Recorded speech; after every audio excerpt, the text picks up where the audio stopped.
All right, what is good, ladies and gentlemen? It is the Master Reviewer back again with another review, and today we have a pretty special review because this is the first anime movie that I'm doing a review for. This is Bubble. It is a rewatch for me. I did watch this around the time that it came out. I think it was probably like 2 or 3 years ago, maybe I'm getting that wrong, but yeah. So this is we are doing a review for Bubble today, and so that let's just get into it, shall we? Actually, before we begin, let me just say I'm a bit congested. I do have a slight bit of a cold, so I am.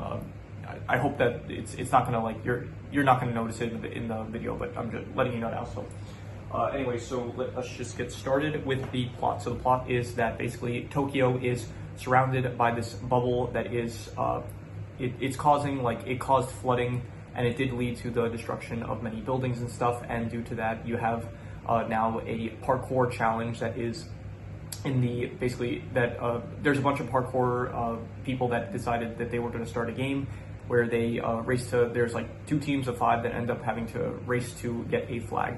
And so this becomes a big game and stuff, and the best player of the games is called, I forgot what it's called, like Tokyo, I forgot the name of the parkour game, but anyway, the best parkour guy, the best player at the game is Hibiki. He is a character, he hates loud noises and stuff. He has like a sensory issue with his ears. It's like where he hears stuff too loud, so he's always wearing headphones. And he hears this song at the epicenter of like where the phenomenon began, which is the Tokyo Tower. So he's trying to get to the top of Tokyo Tower. So he attempts to get there, and then he ends up falling, and he almost drowns. However, he's saved by this entity, Uta, who is this like a collection of bubbles, I think. And so Uta saves him, and then she basically becomes like she's very much she basically falls in love with him because there's a lot of parallels between like this movie and the Little Mermaid. The story, I don't think very much the Disney cartoon, but the story of Little Mermaid, where it's like Uta is the mermaid, and she ends up falling in love with the prince on land, who is Hibiki. And so because of that, she follows along Hibiki and stuff. And so moving on, one of Hibiki's friends, Makoto is part of his team for the parkour competition. It's called the Blue Blazers, and there is Makoto, who she's not part of the Blue Blazers. However, she is she is still a friend of the Blue Blazers, and she is a scientist that's there to study the phenomena of the bubble. So she ends up getting kidnapped by the Overtakers, which is an enemy parkour team, and so they end up kidnapping her in order to make the stakes of the game higher, so that they could get more views and ultimately get paid more by their sponsor. So then they have to save Makoto, so Uta joins the team. They end up saving her, so everything's good. But then Uta ends up getting called, like similar to in the story of Little Mermaid, where the Little Mermaid was called by her sister to return to the ocean. Uta gets called by the force at the center of the Tokyo Tower in order to return to wherever it is that she's supposed to be. So she ends up going there, I think, or I forgot exactly like how it happened, but I think either she was brought there or she went. I don't think she went there. I think she was just like she was brought there somehow. And so then so then the rest of the movie is basically Hibiki and the Blue Blazers have to get back, save Uta basically. So then they go on they go to the Tokyo Tower to try to save her. And Hibiki, he gets he's in the proximity of Uta and stuff, but then he cannot save her. But then Uta is able to break free of like the thing that's trying to bring her in. And then Hibiki, he ends up falling. He's about to he's about to like fall from like the Tokyo Tower, which would be very it would kill him probably. And so Uta ends up saving him, and there's this weird thing where it's like if Uta touches Hibiki, she disintegrates kind of, and so like she turns into bubbles and stuff. So she ends up, because she saves him, she ends up disappearing and stuff. So that is the plot. I would give the plot a 7 out of 10. I thought it was pretty good. It is pretty easy to follow along to. It's not like a thing where it's like from the start to the end of the movie. It's like one plot is kind of like just different sections of like what's going on until the end of the movie. So but I'd say it's enjoyable. It's pretty good, I'd say. So moving on to the characters, I think I'm going to do a tier list for the characters after this, as I do with all anime. Like anime, it's very easy because I have this site I can very easily like track the characters and stuff. So I'm probably going to get more into this in the next video where I do a character ranking, but I'll just say this. Hibiki, good protagonist, I'd say. Uta, the best character in my opinion. I loved her. She was great. She was like this. She like basically acted like a cat the entire movie. Well, at least until from like when they met her, like they were like, oh, she's like a cat girl and stuff. So because she does act like she is curious, like she is like I guess new to the world. Like she never existed up until this point, I guess, or maybe she did as Bubbles, but like now she's like in human form, and so she's curious about all the stuff like eggs and all that, and like chickens and all and stuff. So she's good, very, very fun to watch. It was interesting. I did notice on rewatch that she got her appearance. Like the reason she looks like she does is that when she's forming, it shows a poster of like a girl wearing like the same clothing as Uta. So I did not realize that is why her appearance was the way that she was, because she took inspiration from a poster that was it was the train cart that Hibiki fell into and was going to drown into. So. Other than that, you have the Blue Blazers, who they're all fine. They're kind of like side characters. Like they don't really do too much. Kai is like the leader of the Blue Blazers, and he stands out the most. I guess he's good. He does kind of like get jealous of Hibiki, but at no point is it like malicious jealousy, which it's good. I'm glad that they didn't go with that, because that's usually not the. I don't remember an instance where like malicious jealousy ever ended up playing out well. So yeah, I liked him. He was good. Makoto, she was also good as like this scientist. Also, she was a good lecturer. I'll get more into this, I think, in more detail with the character ranking. But Shin, he was great. I liked he had this great action sequence where it's like he towards the end of the film where it's like he's doing parkour himself, and it looks incredible. I loved it. It was one of my favorite parts of the movie. There's also Osawa, Isozaki. They're just they're also members of Blue Blazers. There's Usagi, who he's basically just like a knockoff version of Naruto. So.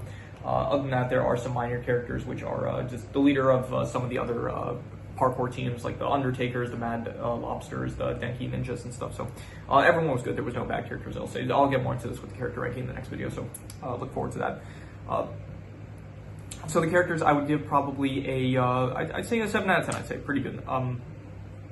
In terms of the setting / sci-fi, I think it looks really nice. It's like it all takes place in Tokyo with like, but it's like it's all flooded and stuff, and you have like. It's weird how the gravity works, like it's like, so there's like rubble and stuff and debris that's like floating and stuff, and it's kind of weird though, because you do have like, so you do have like all these characters doing like insane parkour and stuff, and they're jumping like really far into the air, and they're making these really long jumps back onto like the ground, or like buildings, I guess, but it's like they're falling from really far and they're not getting hurt and stuff. So I'm assuming that the gravity, it's different in that area, because it does show like there's debris and stuff that floats and stuff. However, it is kind of weird, because like it does show at one instance, it shows Hibiki like he's doing pull-ups and stuff, and he does get tired from that. So it's like I think there is still kind of gravity, so it's like it's weird how the physics of it works, but I'm assuming like the gravity is like it's much weaker than it is normally. And maybe when he was doing pull-ups, he was just doing like, I don't know, maybe he got to like 100 and he got tired after 100. So, yeah, but anyway, I like the setting. It was, I would say, very good. 7.5, I would give it. It is a very good setting. I thought that it looked all very, very nice to see. So, in terms of the art style, I think the art style, I would give it probably I would go, I'm thinking between a 7 to a 7.5. I think it's between pretty good and very good, and I would probably give it a I'm going to be generous. I'm going to give it a 7.5. I thought it was a very good art style. I did like it. It looked nice. And now we have a new category, actually. This is actually going to be the first video where I debut a new category, which I decided if there are, if a movie or a show or an anime or something, if it has like a certain aspect to it, like a speciality for it, so like in this instance, it would be the parkour. If there's like something specific about the movie that like stands, or if there's something specific about the piece of media that kind of stands out, then I'm going to have a separate category, which I call speciality. So which is like specifically rating the speciality of the like another example, like Happy Gilmore. Like Happy Gilmore, the specialty of that would be like golf and stuff. Skate the Infinity, the specialty of that would be skating and stuff. So for this instance, it is going to be the parkour. So I would rate the parkour a 7.5 to an 8, and I'm going to give it a 7.5. I'm going to be a bit harsh about this, but I'm going to say that the parkour, it was great. I did, sorry, not great, very good. I would say that it was very cool. I did like it. I think Shin was probably had the coolest parkour in the whole movie, like towards the end. But it is still very cool to see when Uta's doing it, when Hibiki's doing it, when Shin's doing it, when Kai or any of the other Blue Blazers are doing it. It is all fun to watch. In terms of the romance between Hibiki and Uta, I like it. It's wholesome. It's nice. I mentioned this before. I love the romance in like any animated stuff. It's all great. And I would say it's not my favorite that I've seen before, but it's still I would give it like I wouldn't even say it's not the best part of the movie, but it is still it's good. I like it, so I would give it probably the romance. I would give a I'm thinking between a 7 to a 7.5. It's like between pretty good and very good, and I would say I'm gonna give it a I'll be generous. I'll give it a 7.5. I would say that the romance was very good. Yeah, in terms of the drama is basically there's like two instances of drama. Like I guess when Makoto gets kidnapped and when when like they're trying to save Uta. So I'll say that the drama it was once again, this is a rewatch for me, so it's like it does kind of take some of the drama out of it because I do know what is going to happen. But I'd still say it's pretty good. It's pretty good, like when you want to see like what's going to happen with Uta, ultimately what her fate's going to be. So I'd say it's pretty good. In terms of the worst thing, is there a worst thing? I'd say yeah, nothing really. Okay, I'll say maybe just the fact that you don't really see some of the other factions, like the Mad Lobsters, the Undertakers, the Denki Ninjas. You don't really see too much of them, and they are a bit like underutilized. And I know like underutilization is not like really the best thing to put as the worst thing, but I do think that in this case, like the Undertakers, they do look really cool. They are like a very cool faction that I think were very well created, and also the Mad Lobsters, like at least the leader of the Mad Lobsters, he looks very cool and stuff. So I do think that it would have been nice to see a bit more of them. So I'm going to say that their utilization in the movie, I'm going to give it. Sorry, once again I'm a bit congested. I'm going to give it a 5 out of 10. Like it wasn't good, but it wasn't bad. I'd say like it was fine, but I do wish we could have seen more from like the Mad Lobsters and also the I don't know, just more I guess with the Overtakers. The Overtakers, they were really cool. It's like they wore masks and stuff, and it's like they were very mysterious kind of. Sorry, apologies. So, yeah, I would give the lack of those kind of factions and stuff. I would give it a 5 out of 10. I have this thing where when I sneeze, it's like I do it like multiple times afterwards, and so I'm trying to like hold it in so not. In general, it's like normally if I would let it go for like 10 times at minimum. So, but I'm trying to hold it in now because I'm trying to do this review. But you see, I can't exactly control it. Whatever. Anyway, the best thing I would say I'm gonna give it to. Honestly, maybe just like Shin's parkour scene. I did think that was actually really sick. It looked really cool, and I'm gonna give it to that probably.